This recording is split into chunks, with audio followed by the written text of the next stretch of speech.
High, শুভ সপ্তমী সকলকে। যদিও সপ্তমী পেরিয়ে গিয়ে আজকে অষ্টমী শুরু হয়ে গিয়েছে। এনিওয়ে, তো সকাল থেকে সারাটাক্ষণ ল্যাদ খেয়ে সন্ধ্যেবেলা ফাইনালি গিয়ে আমি বাবা মা তিনজনে গিয়েছিলাম ঠাকুর দেখতে। অ্যান্ড বাবা এই মোমেন্টে আমাদের সাথে আসেনি, কারণ বাবা পার্কিংয়ের কাছে ছিল।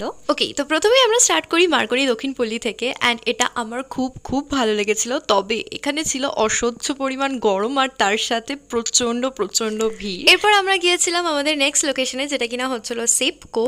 অ্যান্ড তোমরা যারা দুর্গাপুরে থেকে থাকবে তারা জানবে যে এই কয়েকটা জায়গা হচ্ছিল প্রচণ্ড ফেমাস। ওকে, তো সেপকোতে আমার থিমটা প্রচণ্ড ভালো লেগেছে। বেস্ট লেগেছে এখানে ইতিহাস আর বাংলা এই দুটোকে এত সুন্দরভাবে কানেক্ট করে সেখানে মা দুর্গাকে প্রতিষ্ঠা করা হয়েছে।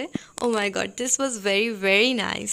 যদি আমার ফোনের স্টোরেজের কারণে আমি বেশি খুব একটা ভিডিওগুলো ক্লিক করতে পারিনি, তাও যেটুকু পেরেছি সেটুকুই তোমাদের সাথে শেয়ার করছি। ভেতরটা দেখো এত সুন্দর, আর মায়ের মূর্তি দেখলে যেন পুরো মন ভরে যাবে।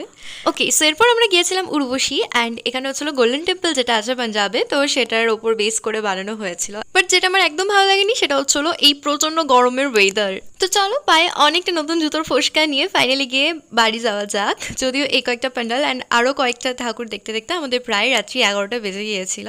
সো আজকে মিনি ব্লগটা এই অবধি। ভালো লেগে থাকলে do like, share and subscribe. By.